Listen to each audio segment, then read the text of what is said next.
I have a feeling after this video I'm going to be getting some messages because these are things that I never really talked about.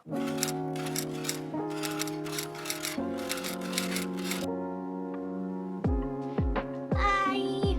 So today's STEM video is going to be a little bit more casual and personal. It's been a little bit over a year now since I first started this YouTube channel, and also since I made my life update video about taking a career break, and I feel like it's about time that we get vulnerable with each other again. And what better time to do it than on my birthday? So the day that I upload this will be my actual birthday. It's been really hard to formulate those thoughts in an organized way to present it. There's no takeaway from it. They're very jumbled and unsorted. So here I am just rambling my thoughts and feels instead. I am going to be doing my morning skincare routine and getting ready for the day as I talk to you guys today, like I did in my original video, because I love a good callback, you know? So let's talk about what I've been up to since I made the life announcement that I was taking a career break. Is it considered a break if I don't really plan on going back to the supposed career I had? I traveled a lot. I announced in my career, did I announce in that video? I don't remember. But I went to Korea. For those of you who follow along my channel, I'm sure you know that. That was the primary goal when my last job ended, was to take a extended trip to Korea. My love for Korea did not fade. It only made me appreciate the culture more, if anything. But with that trip, it also sparked my interest in solo traveling in general. I feel like it was just such a good opportunity for me to focus on myself. And so since that trip, I have traveled quite a bit. Most of them were for like friends or family. I tried to take some time for myself as well by, doing a solo road trip, which I've never done before. Later this year, I'll be doing some more solo traveling. So I hope you stick around for that as well. Oh, I should put my hair up.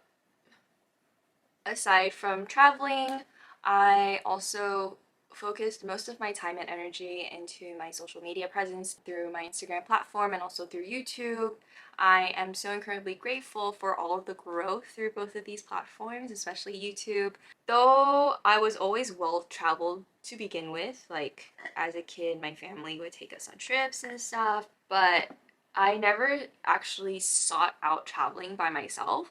So I feel like in this past year that kind of changed for me. Like traveling kind of became an escape, kind of like how I was talking about in the Korea vlog when I went to Daejeondae, but it kept me from spiraling into my own mind about like what my purpose in life was, and like being stuck in that horse vision of like my quarter life crisis.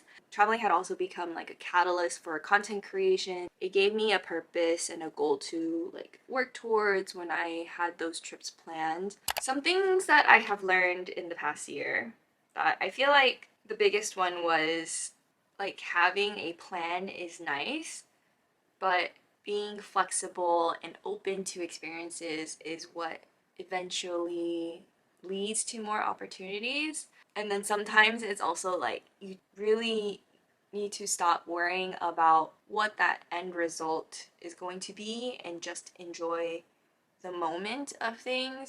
Because if you take too much time to worry about the future and like the end result, you lose momentum in what you are doing now. That's when you start leaving room for doubt to sprout. This past year, I just really wanted to focus on doing, because I feel like for so much of my life, I focused on thinking ahead, like, oh, if I do this, then this will happen, and then it will lead to something else.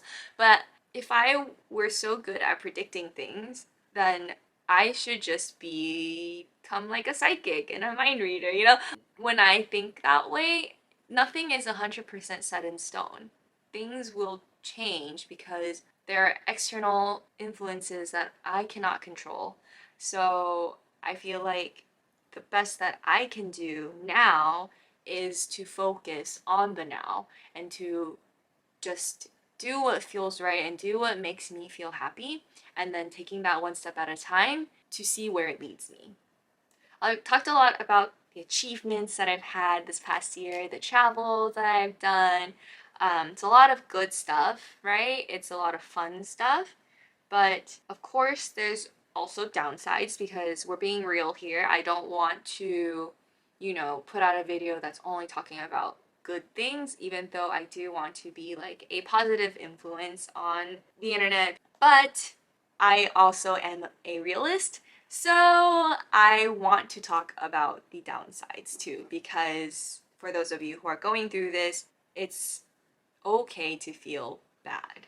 That's also something that I have learned in this past year is like these feelings of stress and pressure, they come in waves, and instead of fighting it, it's like almost better to embrace it, acknowledge it, you know, feel it, and then move forward from it.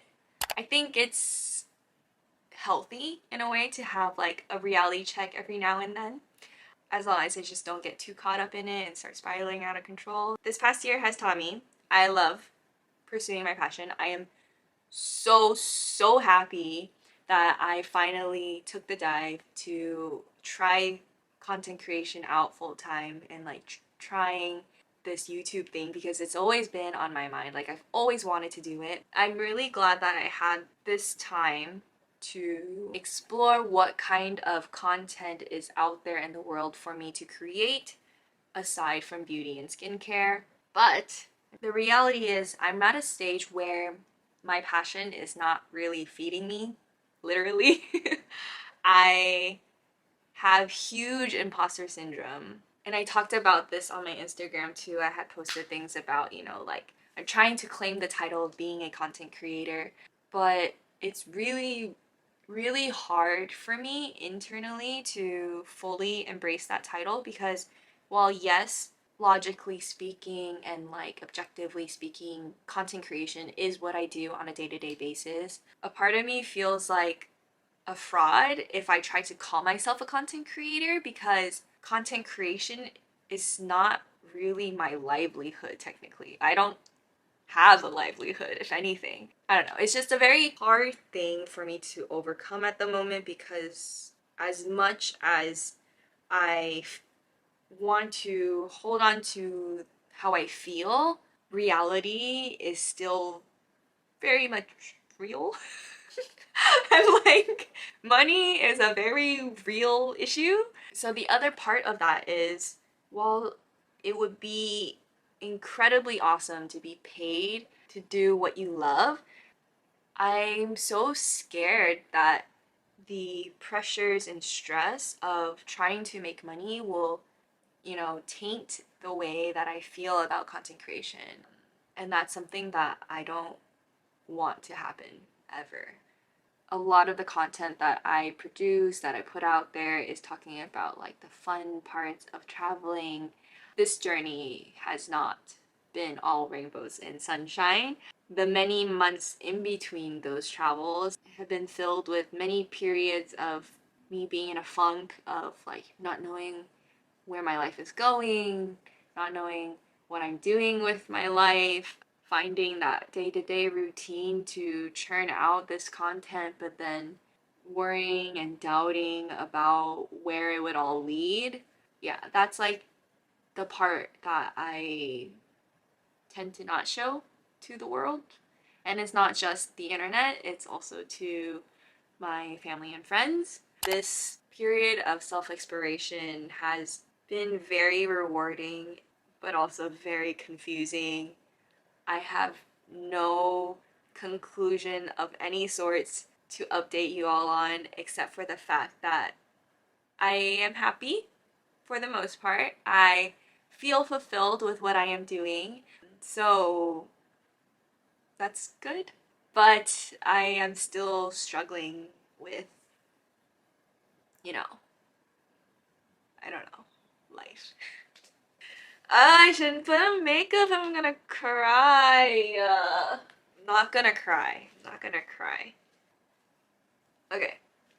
I have a feeling after this video I'm going to be getting some messages because these are things that I never really talked about, you know, with people. So you heard it here first. I don't know. Now that we've talked about the heavy stuff, I also want to take some time today to do a quick Q&A.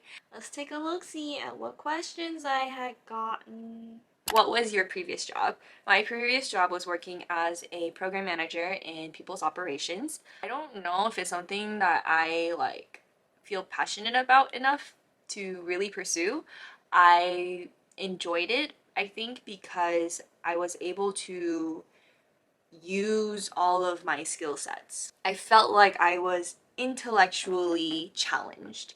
So yeah, that's what I did before I decided to go into content creation. What did you do to prepare to quit your job, and how did you know you were ready? I think the most that I did to prepare for my job was save up a ton of money. And that's the only reason why I am able to continue doing, well, how to English. That is the only reason why I'm able to continue do what I have been doing, is because I had that money saved up.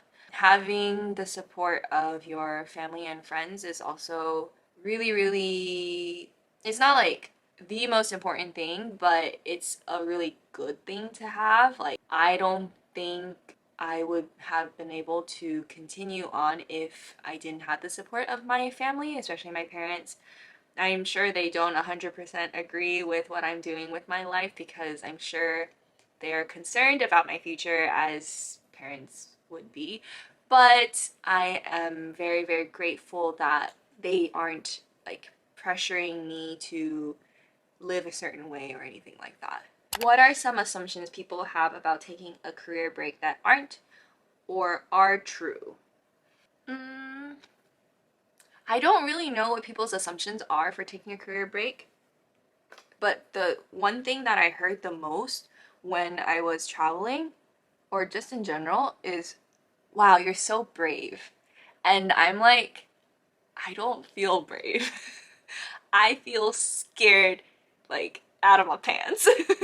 As a bystander, I would also think, wow, they're so brave for doing that and taking that leap. But then when I'm in the, like, me in first person POV, I'm like, I don't know what I'm doing with my life. Like, why did I just decide to give up on a stable life that people usually strive for, that I used to strive for, and like going into the unknown? It's like, why?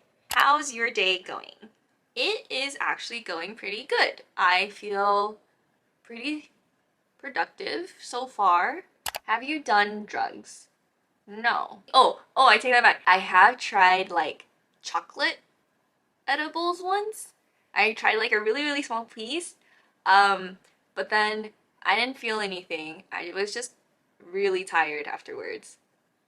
I really like you. Aw, thank you. I don't know who you are, but I probably like you too. I don't hate anyone in the world, so you know, there's that. The worst pickup line you've ever heard. I I don't think I've heard any pickup lines in general, but I have been getting a ton of like spam texts recently. It's not even like phishing scams where they give you a link that they try to like get you to click. They're literally just text messages that say like, hi, hello, or like, hey, name that is not mine, like, is this still your number or whatever, or like, hey, I don't know why I have your number in my phone. Like, who is this? You know those like trolling text conversations? Every single time I get one of these spam texts, I so want to just troll them back and be like, what if they say hi, I'll be like, bye. But I don't know, I like also am too scared and don't want to engage. I think that's like the closest thing that I can think of to a bad pickup line. What did you eat for breakfast? I had my Greek yogurt bowl with granola and blueberries and honey. Shout me out. I can't shout you out if you're anonymous. Did you watch Game of Thrones? I have actually never watched Game of Thrones. I tried to watch the first episode back in college when, you know, everyone was going crazy about Game of Thrones, but I don't know. It just wasn't my thing, I guess. It was so slow. I thought I would like it because I'm a really big Lord of the Rings fan, but I don't know. I just couldn't get into it. Who was the last person you texted? Who is the last person I texted? I think it was my cousin. What was the best day so far this year? Ooh, that's hard. You know what? I'm going to say the day that I saw the lava and the Milky Way as the best day this year.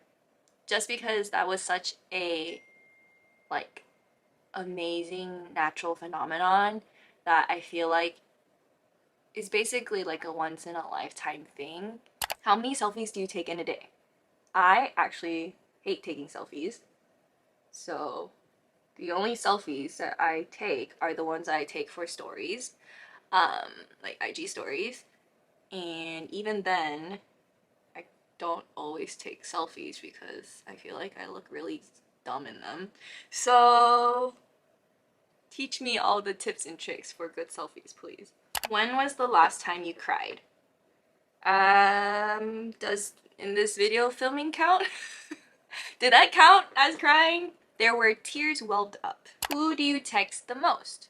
The most active text group I have is actually my family's text. We text each other like the most random things every day. Have you ever been fired from a job? I have not. And the only time that I really quit too was because of like external circumstances. Like I got another job, or my contract ended, or I don't know, I was like moving because of school or something.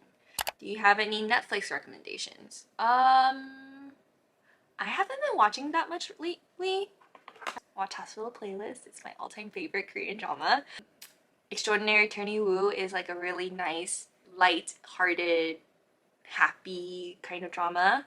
I'm also watching this Korean drama with my friend called Alchemy of Souls, and I'm on like episode 6, and it's pretty entertaining. I would recommend it so far. She loves it so much that she has actually finished watching it and is rewatching it again with me. How to seek out brand deals, and how do you like this journey so far? I wish I had tips on how to seek out brand deals, because then that would mean that I have brand deals. I have been approached by brands, and I am very, very grateful that they were able to find my small account.